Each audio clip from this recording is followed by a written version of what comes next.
As a qualified beauty expert, I want you to enjoy the sun, enjoy your hard-earned summer holiday, but also your sports, your days off, and actually going to school as well at home in the United Kingdom, because nowadays we actually do need to be careful in the sun. Now, it doesn't mean it has to be difficult, sticky, greasy, or hard. There are SPF factors, and the SPF factors now come in 20, 30s, 50s, and 50 pluses. That's the EU recommended, and that's a medical thing, so that's something that we don't query whatsoever. So if you are buying other ones, you may be buying them outside of the EU, and inside of the EU these are the recognised factors. Now 20 is considered a low factor, low to medium, and is the lowest that is recommended for people to use when sunbathing. So that would be for those of you that actually do sunbathe, you do tan easily, you don't get any irritations, you don't get any problems, and of course everyone should take shade breaks. 30 is considered a medium to high as well, so that's for a lot of people in this country on hot days, or definitely going abroad. If you're suddenly going to a hotter country, even an olive or a darker skin would start with a 30. Then there's 50s. 50s would definitely be for fair, or as well if you do have any sun damage issues, or you're concerned about the aging process, or extremes of temperature, or extremes maybe sports, water, cycling, football, out in the sun all day, working in the sun all day, dog walking in the sun all day, an outdoor worker, for example, definitely a 50. So then we're looking at builders and roofers as well, and gardeners, no problem, and just maybe me and you, because you like to spend all day outside with the family and friends.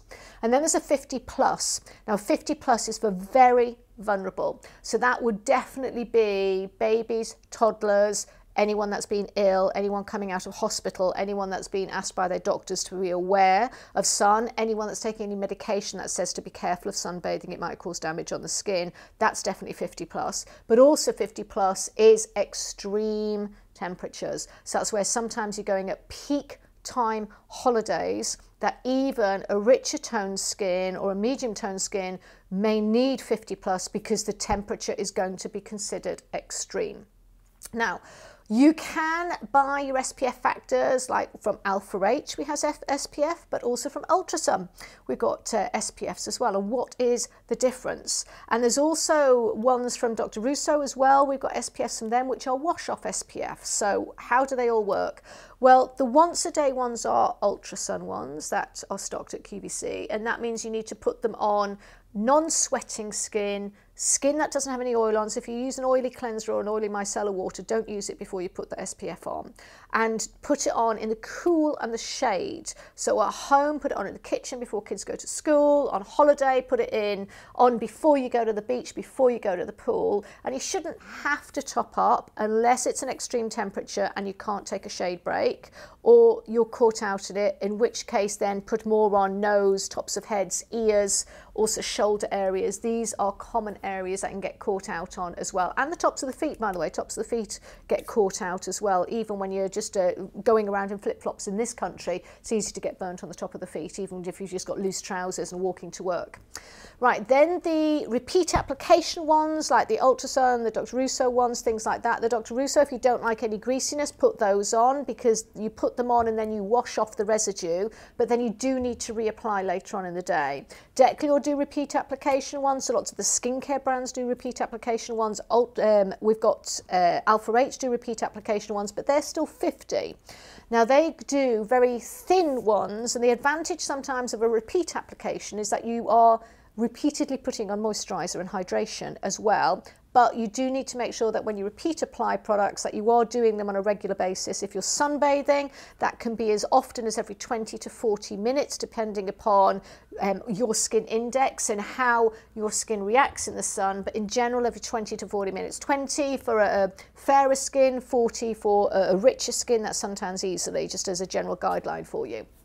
When you do that, do take a toner or cleansing wipes or micellar waters with you, because if you wipe between your SPF factor applications when they're repeat applications, then that helps to avoid build up and helps to avoid sometimes sun reactions. No matter what SPF you choose, and it is the most important purchase. So if you're limited on money, the SPF is the one without a shadow of doubt that you must buy. But then you can also do things like, what about a tan accelerator? Now, tan accelerators are moisturizers that have got some key ingredients in that help prepare your skin for the sun. It's not necessarily spending more money, just swap using body lotions. You don't need to use a normal body lotion and a tan accelerator.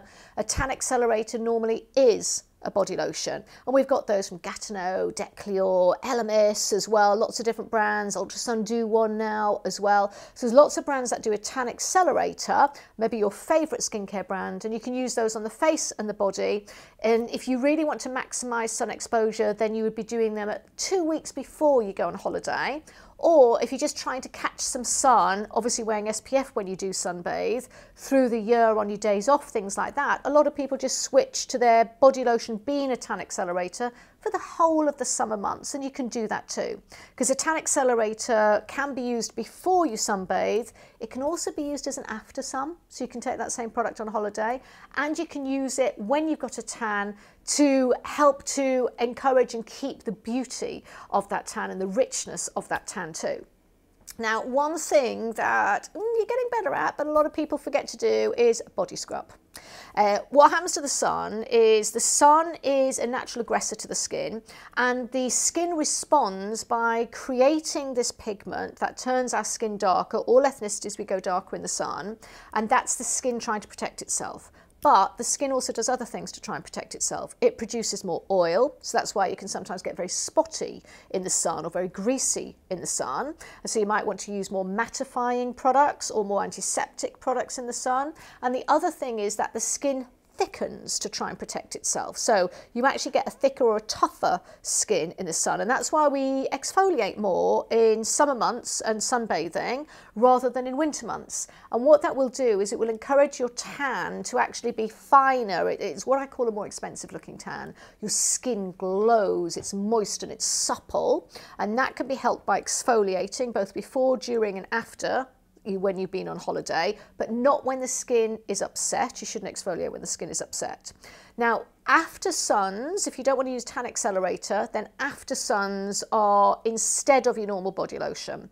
A lot of normal body lotions may have artificial fragrances in them, and artificial fragrance products aren't good when you're doing sun exposure.